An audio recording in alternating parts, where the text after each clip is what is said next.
Hi guys, welcome back to simply magical. ఈ రోజు మన ఛానల్లో ములక్కాడలతో పికిల్ ఎలా చేసుకోవాలో చూపిస్తున్నాను. చాలా టేస్టీగా ఉంటుంది, సూపర్ ఉంటుంది. సో తప్పకుండా వీడియో మొత్తం స్కిప్ చేయకుండా చూడండి. ఇక్కడ నేను పచ్చడి కోసమని 4 లావుగా లేతగా ఉన్న ములక్కాడలు తీసుకొని శుభ్రంగా వాష్ చేసుకొని నైఫ్ తో పైన ఒకసారి స్క్రాప్ చేసుకున్నాను. ములక్కాడ ముక్కల్లో అస్సలు తడి లేకుండా ఆరబెట్టుకోవాలి. సో ములక్కాడ ముక్కలు ఆరేలోపు చింతపండు గుజ్జుని ప్రిపేర్ చేసుకుందాము. దీనికి ఇక్కడ నేను 50 గ్రామ్స్ ఉన్న చింతపండుని తీసుకొని గోరువెచ్చని ఒక 100 ml ఉన్న వాటర్లో ఒక హాఫ్ అన్ అవర్ పాటు నానబెట్టుకోండి.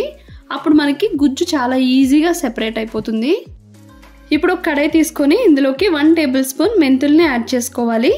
లో ఫ్లేమ్లో పెట్టుకొని ఇలా కలుపుకుంటూ ఫ్రై చేసుకుంటేనే ఈవెన్గా ఫ్రై అవుతుంది. సో ఒక 50% వరకు ఫ్రై అయ్యేంత వరకు ఫ్రై చేసుకున్నాక ఇందులోకి ఇంకొక 1 టేబుల్ స్పూన్ ఆవాలు కూడా వేసుకొని చిటపటలాడేంత వరకు ఫ్రై చేసుకోవాలి. చూసారు కదా, ఇలా దోరగా ఫ్రై చేసుకున్నాక వెంటనే స్టవ్ ఆఫ్ చేసి ఇలా గిన్నెలోకి మార్చుకోవాలి, లేకుంటే మాడిపోతాయి. ఇవి చల్లగా అయ్యాక మెత్తని పౌడర్ లాగా గ్రైండర్లో వేసుకొని గ్రైండ్ చేసుకోవాలి. ఇప్పుడు ఒక కడాయి తీసుకొని ఇందులోకి 250 ml వరకు ఉన్న గ్రౌండ్నట్ ఆయిల్ని యాడ్ చేసుకోండి. ఫ్లేవర్లెస్ ఆయిల్ వేసుకుంటేనే పచ్చడికి టేస్ట్ బాగుంటుంది. ఆయిల్ కొంచెం గోరువెచ్చగా అయ్యాక ఇందులోకి మనం కట్ చేసుకున్నాం కదా ఈ ములక్కాడ ముక్కలను కూడా వేసుకోండి. మీడియం ఫ్లేమ్లోనే 1 to 2 minutes వరకు ఫ్రై చేసుకుంటే సరిపోతుంది. అంతకంటే ఎక్కువ ఫ్రై చేసుకోవద్దు. పచ్చడిలో ముక్కలన్నీ విడిపోతాయి, లోపల గుజ్జు కూడా మొత్తం ఆరిపోతుంది. సో 1-2 minutes తర్వాత స్టవ్ ఆఫ్ చేసుకొని ఆయిల్ చల్లగా అయ్యేంత వరకు పీసెస్ని అలానే వదిలేయండి. ఆ వేడికి కరెక్ట్గా మగ్గిపోతాయి. ఇప్పుడు ఆయిల్ చల్లారేలోపు మనం ముందుగా నానబెట్టుకున్నాం కదా చింతపండు గుజ్జుని తీసుకుందాము. సో చింతపండు గుజ్జుని చేత్తో మ్యాష్ చేసుకుంటే మొత్తం సెపరేట్ అయిపోతుంది. ఇప్పుడు ఒక స్ట్రైనర్ తీసుకొని సెపరేట్ చేసుకోవాలి. పెంకులు ఏమున్నా సరే సెపరేట్ అయిపోతాయి. సో ఇలా గుజ్జు తీసుకొని పక్కన పెట్టుకోండి. ఇప్పుడు ఒక కడాయి తీసుకొని ఇందులోకి 2 టేబుల్ స్పూన్స్ ఆయిల్ వేసుకోండి. ఆయిల్ కొంచెం గోరువెచ్చగా అయ్యాక ఇందులోకి 1 టేబుల్ స్పూన్ జీలకర్ర, 1/2 టేబుల్ స్పూన్ మెంతులు, 1/2 టేబుల్ స్పూన్ మినపప్పు వేసుకొని చిటికెడు ఇంగువ కూడా వేసుకొని ఫ్రై చేసుకుందాము. ఇప్పుడు ఇందులోకి 4 ఎండుమిరపకాయలని ముక్కల్లా కట్ చేసుకొని ఫ్రై చేసుకోండి. అలానే 2 రెబ్బల కరివేపాకు కూడా ఫ్రై చేసుకోవాలి. కరివేపాకుని తడి లేకుండా వేసుకోవాలి. ఇప్పుడు లాస్ట్గా ఒక పాయ వెల్లుల్లిపాయను కూడా వేసుకోవాలి. కొంచెం లైట్గా కచ్చబచ్చగా దంచుకోండి.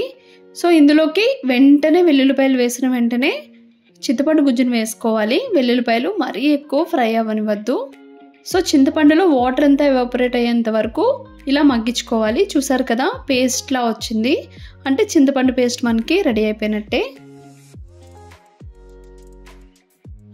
ఇవన్నీ ప్రిపేర్ చేసుకునే లోపు మనకి ఇక్కడ ఆయిల్ కూడా చల్లగా అయిపోయింది. ఇప్పుడు పచ్చడిని కలిపేసుకుందాము. సో మనం ముందుగా గ్రైండ్ చేసి పెట్టుకున్నాం కదా మెంతులు, ఆవాలు, ఆ పౌడర్ని యాడ్ చేసేసుకోండి మొత్తం. అండ్ ఇప్పుడు ఇందులోకి 3 టేబుల్ స్పూన్స్ ఇక్కడ నేను పచ్చడి కారం యాడ్ చేసుకుంటున్నాను. అలానే 2 టేబుల్ స్పూన్స్ ఉప్పు వేసుకుంటున్నాను. ఇప్పుడు నేను చూపిస్తున్న మెజర్మెంట్స్ అన్నీ కరెక్ట్గా సరిపోతాయి. అలానే కొన్ని వెల్లుల్లిపాయలు కూడా వేసుకొని మొత్తం ముక్కలన్నిటికి పట్టేలాగా ఒకసారి కలుపుకోండి. ఆయిల్తో పాటు కోట్ అవుతే బాగా పడుతుంది కారం, ఉప్పు. అదిని మునక్కాయలు తింటున్నప్పుడు టేస్ట్ బాగుంటుంది. ఇలా కలుపుకున్నాక చింతపండు గుజ్జుని కూడా యాడ్ చేసుకుందాము.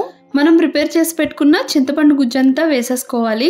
సో ఇక్కడ నేను 4 పొడుగ్గా ఉన్న ములక్కాడలు తీసుకున్నాను. సో నేను చూపించిన ప్రతి మెజర్మెంట్ కరెక్ట్గా సరిపోతుంది. నాకైతే చాలా బాగా కుదిరింది పచ్చడి. సో ఇలా ముక్కలన్నిటికి పట్టేలాగా కలుపుకొని ఒక 2 days పాటు మూత పెట్టుకొని పక్కన వదిలేస్తే ముక్కలకి పచ్చడి అంతా బాగా పట్టి కరెక్ట్గా ఊరిపోతుంది.